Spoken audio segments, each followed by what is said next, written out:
Olha só, galera, eu não falei até agora do conflito Irã versus Israel, porque a gente sempre tem que ter muito cuidado para falar de temas geopolíticos e não parecer um trouxa.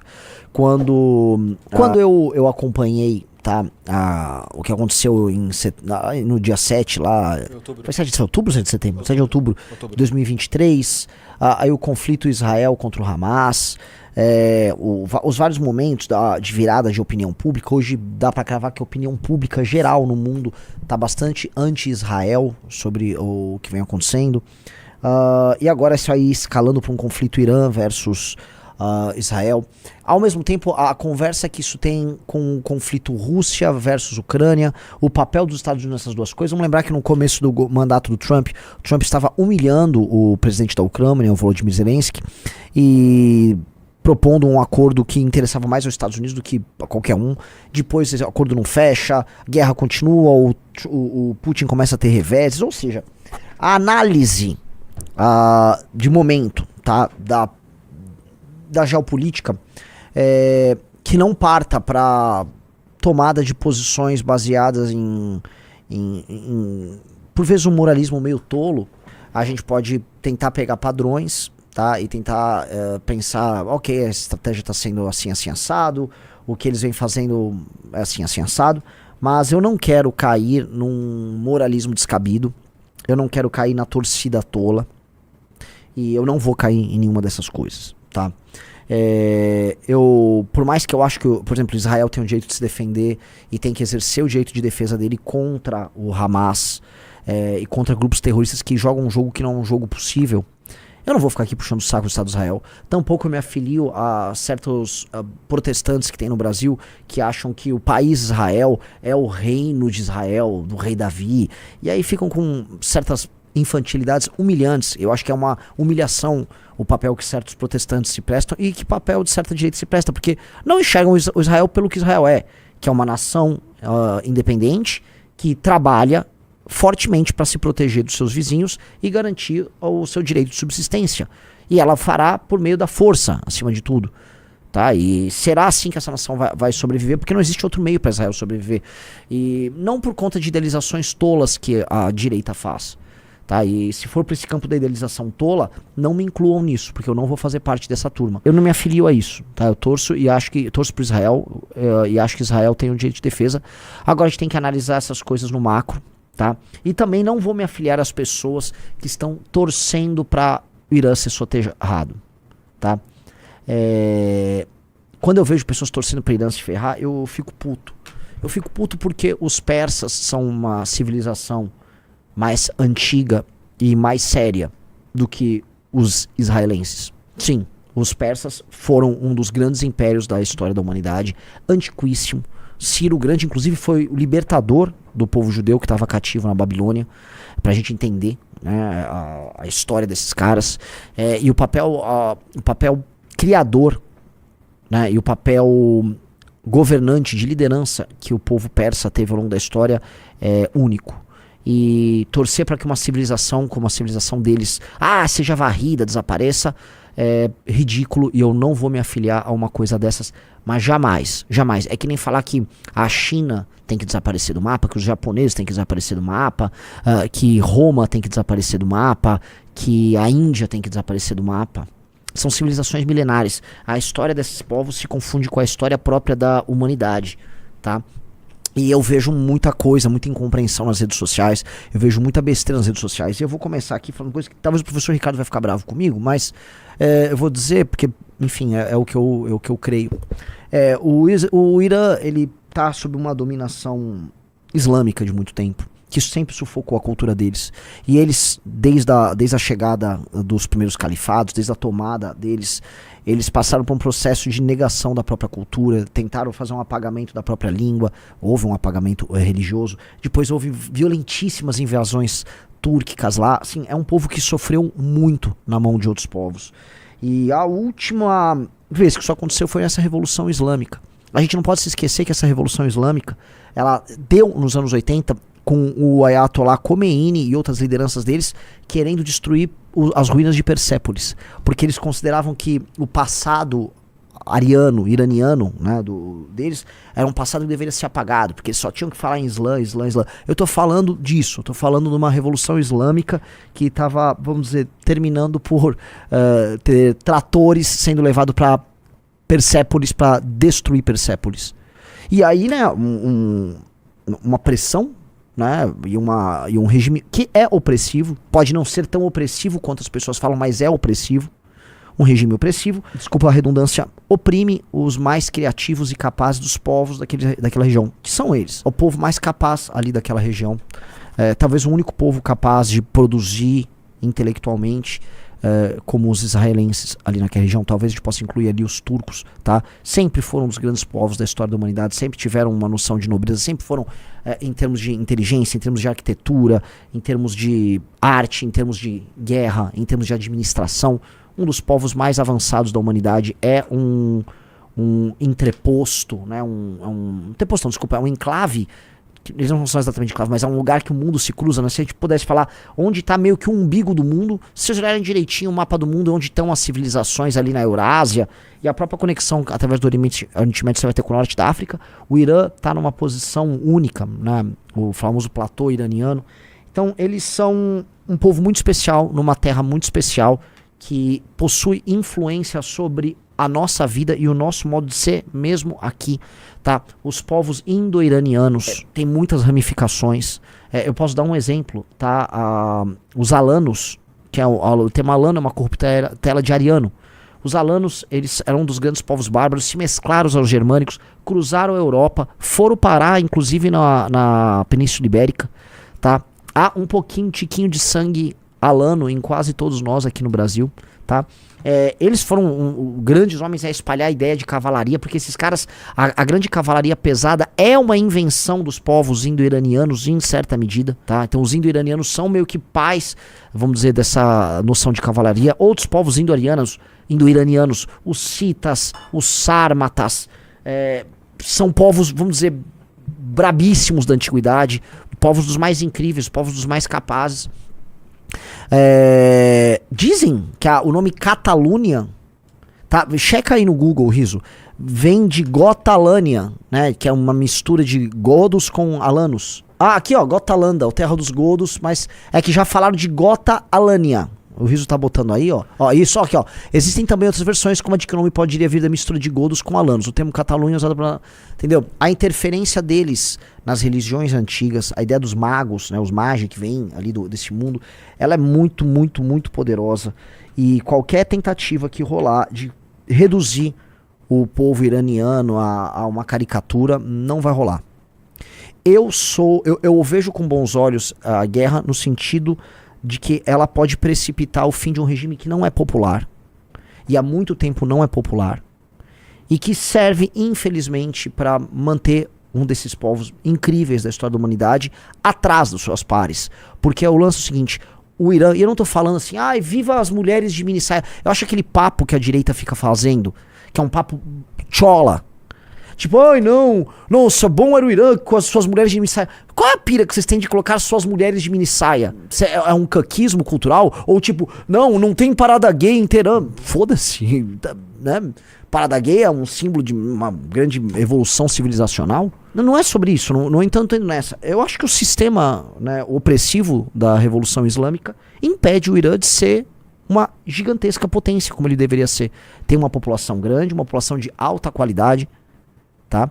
É um país que poderia servir de contrapeso a outras potências regionais. Você tem a Rússia acima dele, você vai ter o Paquistão e a Índia logo abaixo, você tem a Turquia, você tem a China pro leste, tá? O Irã pode ter um papel, como sempre teve ao longo da história humana, gigantesco hoje. Renan, pare com isso. O Irã é um estado falido e conquistado desde o grande jogo entre Rússia e Inglaterra. Sim, porque o mundo começou há 250 anos atrás, né, cara?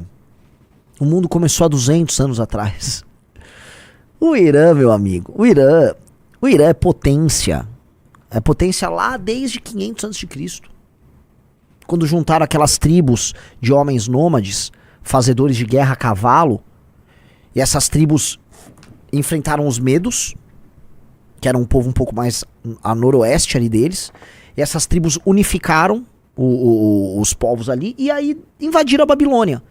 Com um dos maiores homens da história da humanidade. Com o grande Ciro. Ciro Grande, Ciro I Grande.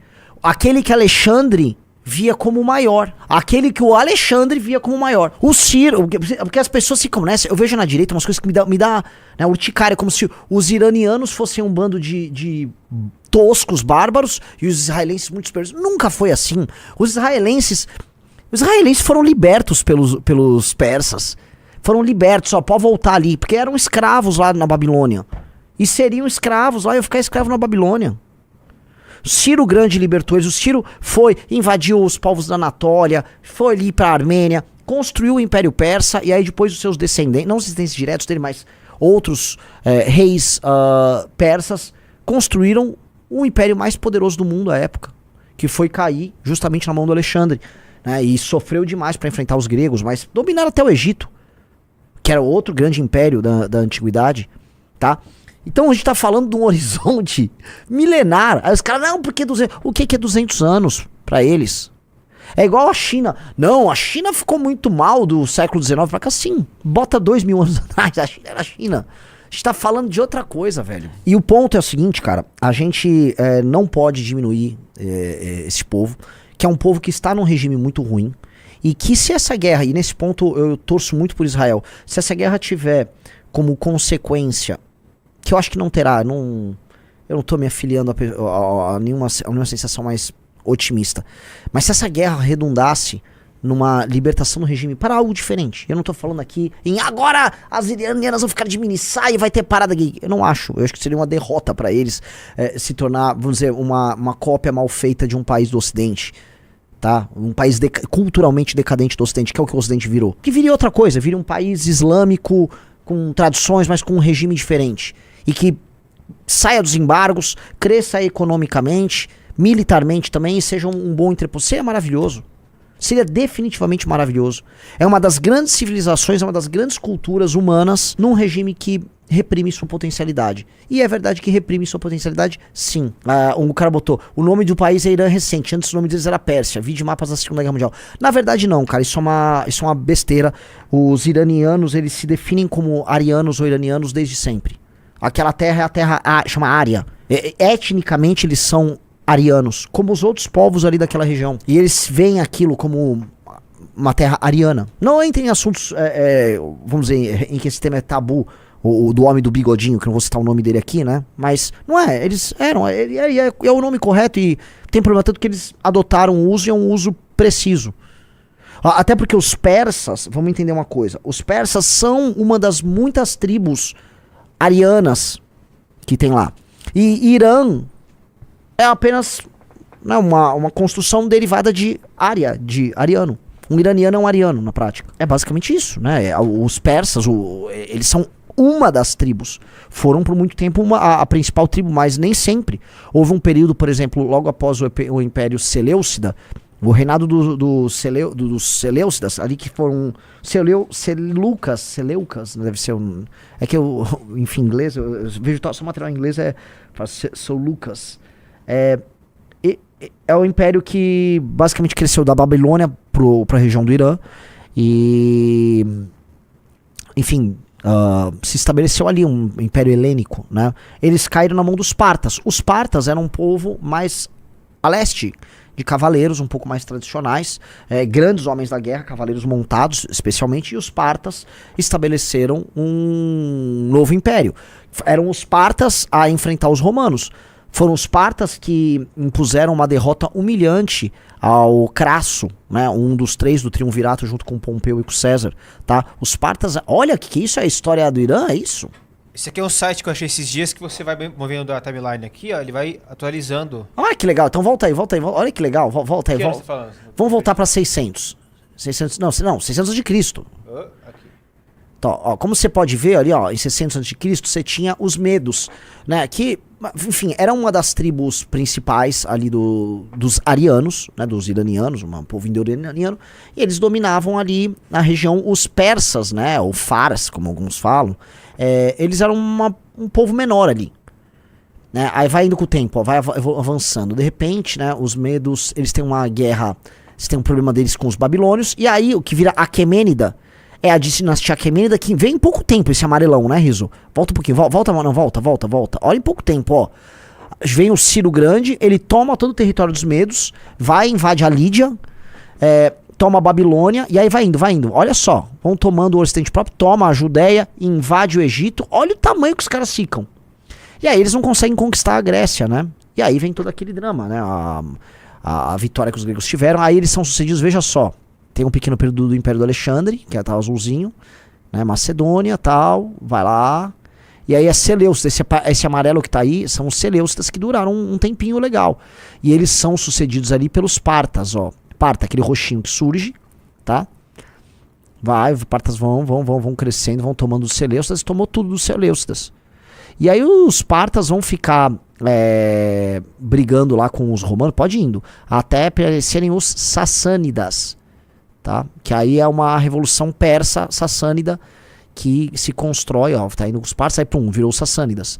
E aí os Sassânidas ficam ali, vão indo Sassânidas, viram um grande inimigo depois dos próprios bizantinos, até vir a invasão dos árabes, e aí depois eles vão virar a dinastia Abássida, que ali você vai ver que tá ali onde tá o Irã, virar Seljuk. Aí são os turcos, e aí os turcos, assim, o que os turcos fizeram lá, tá? Os turcos fizeram limpeza étnica com os iranianos. Aí o que eu quero dizer é, o grande povo iraniano sofreu e padeceu na mão de outros povos ali demais. E dali foi só sofrimento ali pra frente. Um cara botou assim, o que te falta? O Renan tá romantizando o Irã por causa do amiguinho Ricardo. Ó, que burro, eu tô discordando de algo que o Ricardo defende. Eu tô discordando, você é burro, meu amigo, você é bem burro. Eu tô falando, assim, eu acho que é importante que, vamos dizer, essa guerra redundar numa mudança de regime, que eu não acho que vai acontecer. E aí o que eu acho, tá? O que eu acho das consequências dessa guerra. Eu vejo o Trump brincando como se fosse O Trump, ele tá num game novo em que os Estados Unidos não são mais o que eles eram, né? Você imaginava a antiga postura regimental e imperial dos Estados Unidos, em que qualquer conflito, você pouco via o presidente norte-americano falando, e quando vinha uma posição um pouco mais dura, ela era clara e direta. Hoje, você fica vendo tweets, né, meio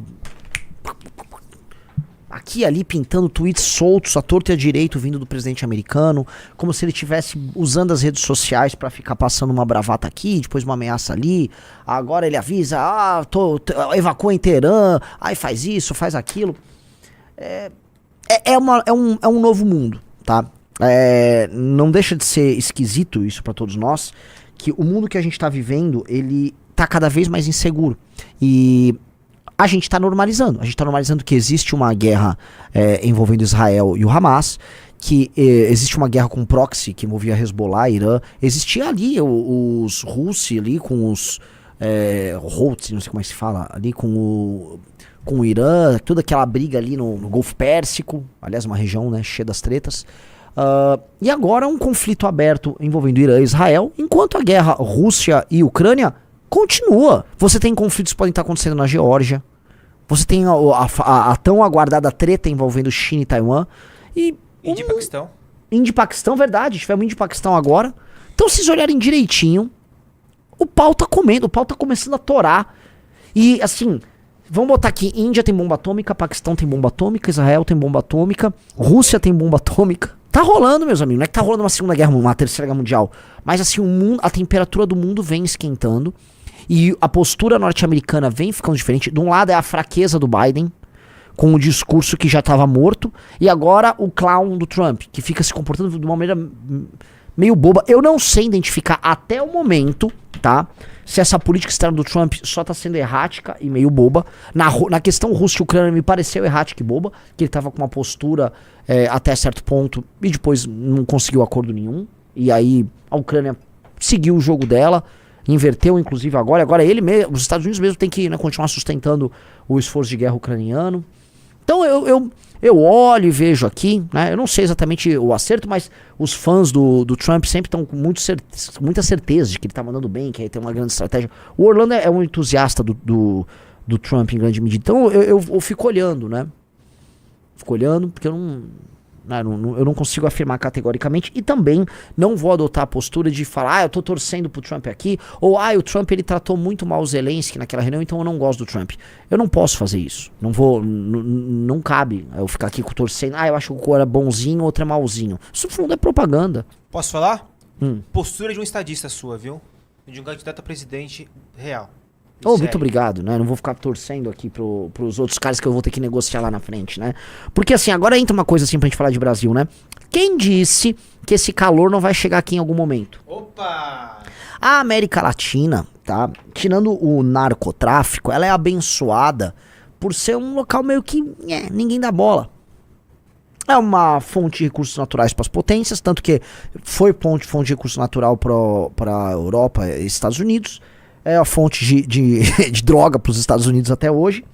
E hoje é fonte de matéria-prima para a China. Tanto que agora há uma discussão, uma querela envolvendo China e Estados Unidos no Brasil sobre a construção daquela ferrovia. Uma querela pequena, pouco relevante.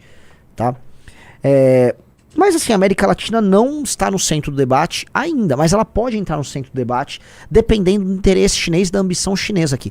Eu acompanho um pouquinho, né, de influenciadores iranianos, especialmente porque quando caiu o regime anterior do Reza Pahlavi, caiu e aí houve uma diáspora da elite iraniana. Essa elite, ela partiu para os Estados Unidos, um pedaço foi para a Europa, mas a maioria foram para os Estados Unidos, uma parte dos judeus iranianos. Existe uma grande comunidade de judeus iranianos partiu também para os Estados Unidos e para a Europa.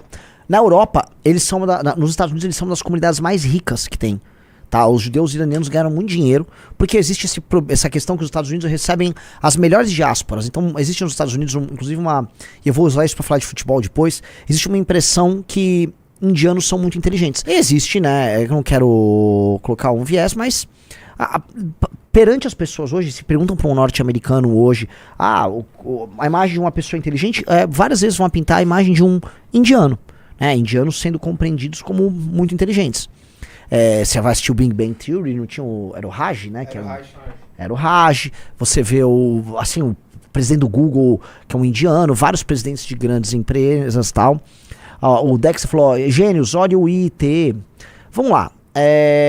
A real é que, na média, os indianos são dos povos menos inteligentes do mundo, de acordo com os exames que foram feitos de QI ali, tá? Só que eles são um país que tem 1,3 bilhão de pessoas, tá? Logo, na cauda final, ali na parte final da cauda de dispersão de inteligência, você vai ter alguns milhões de pessoas que serão superdotados. E esses caras, eles saem de lá e vão para os Estados Unidos, naturalmente. Esses caras que vão para os Estados Unidos para estudar nas melhores universidades e arrumar os melhores empregos, eles passam uma impressão enviesada nas pessoas de que, os indianos são um puta, mas você for para a Índia é um lugar bem complicado. Você for lá, né? Então, é uma impressão. Assim como as pessoas têm uma impressão de que os iranianos são muito prósperos e muito ricos nos Estados Unidos, porque a elite iraniana migrou para lá. Existe uma elite iraniana muito rica na região de Los Angeles, da Califórnia e tal, e é uma comunidade influente do ponto de vista político.